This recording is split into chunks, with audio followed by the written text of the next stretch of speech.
இன்று அவருடைய சத்தம் எழுதியவர் சகோதரர் சகரியா புனன் அவர்கள். நாள் பிப்ரவரி 23. உலக பொருட்களின் நாட்டத்தில் விடுதலை பெற வேண்டும். இவ்வுலக பொருள் குறித்து ஆபிரகாம் சோதிக்கப்பட்ட இரு தருணங்களை ஆதியாகமம் 13-14 அதிகாரங்களில் நாம் வாசிக்கிறோம். முதலாவது, தங்கள் மந்தைகள் மிகவும் பெரிதாகிவிட்டது நிமித்தம் தாங்கள் சேர்ந்திருக்க கூடாதென கண்டு அவனும் லோத்துவும் பிரிய வேண்டிய தருணம். ஆபிரகாம் மூத்தவனாய் இருப்பதாலும் கானான் தேசத்திற்கு அவனே தேவனால் அழைக்கப்பட்டதாலும் தேசத்தை தேர்ந்தெடுக்கும் முதல் வாய்ப்பை அவன் பயன்படுத்துவதுதான் லகுவானதும் முறையும் கூட. ஆனால் சுயநலமின்றி தாராள மனதுடன் முதலாவது லோத்து தெரிந்து கொள்ளும்படி ஆபிரகாம் சொன்னான். மனுஷ ரீதியாக சொல்ல போனால் லோத்து சிறந்ததை தேர்ந்தெடுத்தான். ஆம், சோதோம் தேசத்தை. ஆனால் தேவன் மௌனமாக இந்த நடவடிக்கையை நமது எல்லா பண சமாச்சாரங்களை கவனிப்பது போலவே கவனிக்கிறார் என்று ஆபிரகாமோ லோத்தோ உணரவில்லை.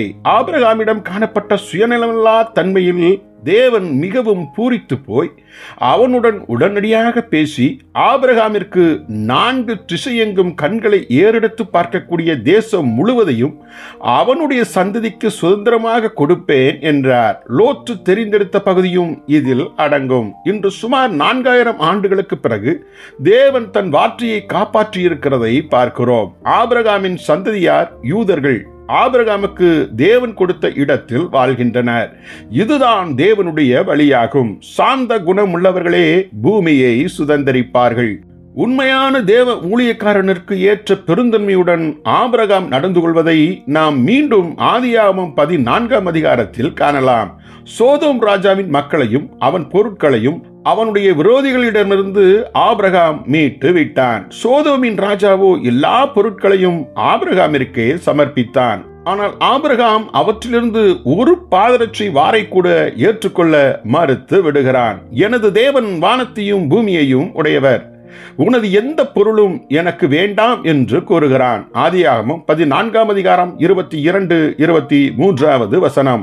இந்த உரையாடலையும் கூட தேவன் மௌனமாக கேட்டார். உடனடியாக ஆபிரகாமிற்கு தோன்றி அவன் தேவனாலே பலனடைவான் என்று சொன்னார். ஆதியாகமம் 15 அதிகாரம் 1 வசனம். ஆம், நாம் தேவனை கனம் பண்ணினால் நிச்சயம் அவர் நம்மை கனம் பண்ணுவார். ஜெபிப்போமா. பரலோக பிதாவே, ஆபிரகாமை போல் உலக சிநேகத்தை உதறி உம்மையே எங்கள் வாழ்வில் மேன்மையாக கனம் பண்ணி வாழ அனுக்கிரகம் செய்தருளும். ஆமேன்.